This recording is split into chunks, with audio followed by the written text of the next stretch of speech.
اللہم صلی علی محمد و آل محمد وجل رجہم اجمعین۔ علم حیت کے ماہرین نے اپنی تحقیق کو اس حد تک پہنچایا ہے کہ ستاروں کی شعاعیں اپنے مختلف اثرات رکھتی ہیں۔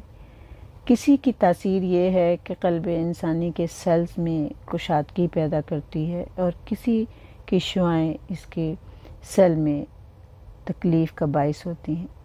کسی سے رگوں میں سستی پیدا ہوتی ہے اور کسی سے خون میں روانی بڑھتی ہے۔ کسی کی شعاؤں میں امراض کے جراثیم مارنے کی قوت ہے، کسی میں پیدا کرنے کی۔ یہ شعاعیں مختلف چیزوں کو اپنا میڈیم بناتی ہیں۔ ایک میڈیم کا ذکر میں کرتی ہوں کہ جرمنی کے مشہور ڈاکٹر اسمتھ، جو 19ویں صدی کے بہترین جیولوجسٹ ہیں، اپنی قابل قدر کتاب دی پریشیس اسٹون میں لکھتے ہیں کہ جواہرات سینڈ اسٹون کے اندر بنتے ہیں، یعنی سینڈ اسٹون جو ہوتے ہیں ان میں مسام ہوتے ہیں۔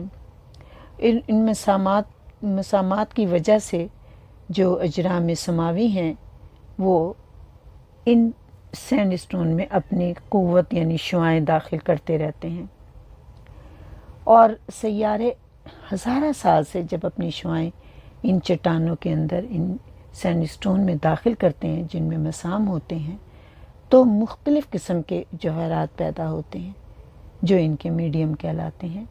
مثلاً جوپیٹر مشتری ستارہ جو ہے یہ یاقوت کو بناتا ہے، اور یہ یاقوت اس کا میڈیم ہے، یعنی جہاں کہیں یاقوت پایا جائے گا مشتری کی شعاعیں اس سے اٹیچ ہو جائیں گی، اور جس انسان نے بھی یاقوت پہنا ہوگا تو مشتری کی شعاعیں اپنے میڈیم کے ذریعے سے اس میں یعنی اس انسان کے جسم میں بھی داخل ہو جائیں گی۔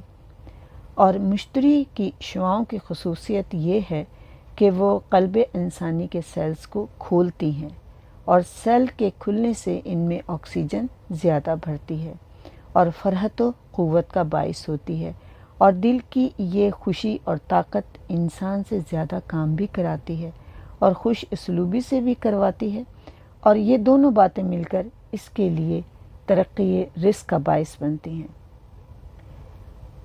ہمارے ائمہ نے ان کے لیے یہی کہا ہے کہ یاقوت کی انگشتری پہننا ترقی رزق کا باعث ہے، اور اس انگشتری کی پہننے کی تاکید بھی فرمائی ہے۔ اور حدیث میں مومن کی جو علامات بیان کی گئی ہیں اس میں داہنے ہاتھ میں انگوٹھی پہننے کو کہا گیا ہے۔ اللہم صلی علی محمد و آل محمد وعجل فرجہم اجمعین۔